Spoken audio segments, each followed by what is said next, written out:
Tingin mo sa kaliwa, tingin mo sa kanan. Kaliwa ito, patumpo ka sa puting sakyan. Yan. So, syempre, lalayo mo siya. Lalayo mo konti. Pag ramdam mo okay na, gitna agad. Okay? Tingnan mo naman dyan kung nasikip ka naman sa kaliwa. Pag nasikip sa kaliwa, kakabig ka ng kaping kanan. Gitna na. Tapos, ilayo mo naman siya dyan. Sige na, mo. Dahan-dahan lang. Okay, dahil gitna. Tapos, ang focus mo dun sa unahan. Yun, dun. Lapitan muna, na pag malapit na, lalayo mo, ng ganyan na. Ayun. Ay, signal ko po ng kanan. Dito tayo. I-position mo ng sakyan mo dito sa gitna. Igigitna mo muna ng sakyan mo. Yung magkaroon ka lang ng space dito. So, slow down ka lang po. Una dyan, pag kailangan mo, pabagal mo siya. Hanggang tinatapat mo side mirror. Tapat na, isang ikot. Tingin ka muna dito. Sige lang, isang ikot ma'am. Slow down ka muna. So, hindi na kailangan isagad manibela, no? So, diretso ka lang. Okay? So, dagdag ka lang ng konti dito.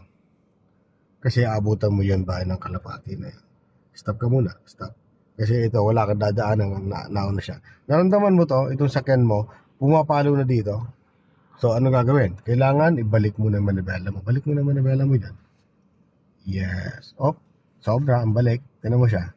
Yung reaction ng sakyan mo. Ayang gulong. Okay. So, pumupunta na kagad doon kasi sobra yung ikot na. Go. Very good. Diretso lang po. So, hintay lang natin na tumapat yung side mirror mo sa kanan. Sige, paggalawin mo. Kapangin mo. Okay lang siya. Safe na mo parehas ang side. Tingin ka muna sa kaliwa, ma'am. Ito, tumapat na to. Ikot ka na po dito naman. Manibela dapat. Sa ikot. And, stop muna. Titingnan muna lagi sa kaliwat kanan. Okay, todo manibela mo. Tapat na dito. Kailangan todo manibela. Yan. Then, tingnan mo kung pumapalo na tong nguso ng sakyan mo sa kanan. Babawiin mo na. 1 and 2. Yan. Para hindi maabutan to isa. Very good. Pag-alam mo, ikot na dito. Todo mo na manibela mo. At nalimutan yung isang ikot. Pabagalin mo yung sakyan mo. Ibalik mo na manibela mo. 1 and 2.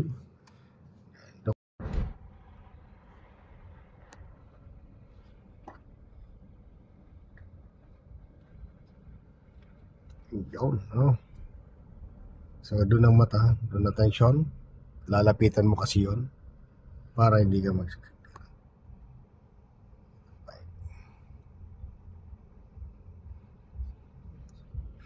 Okay. Tinan mo yung nasa unahan. Position. Doon ka titingin.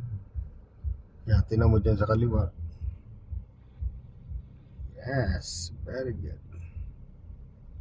So, layo mo siya dito. Very good. So, lalapit-lapit ka doon, banda ron. Okay, then bawi na. Kasi masyadong lumalapit.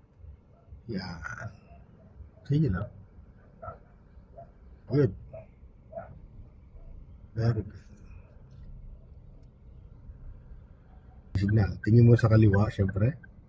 Tapos dito, okay na. Pabigyan na. Okay. Kung kailangan itodo manibela, itodo mo para hindi mo abutan ito sa unahan.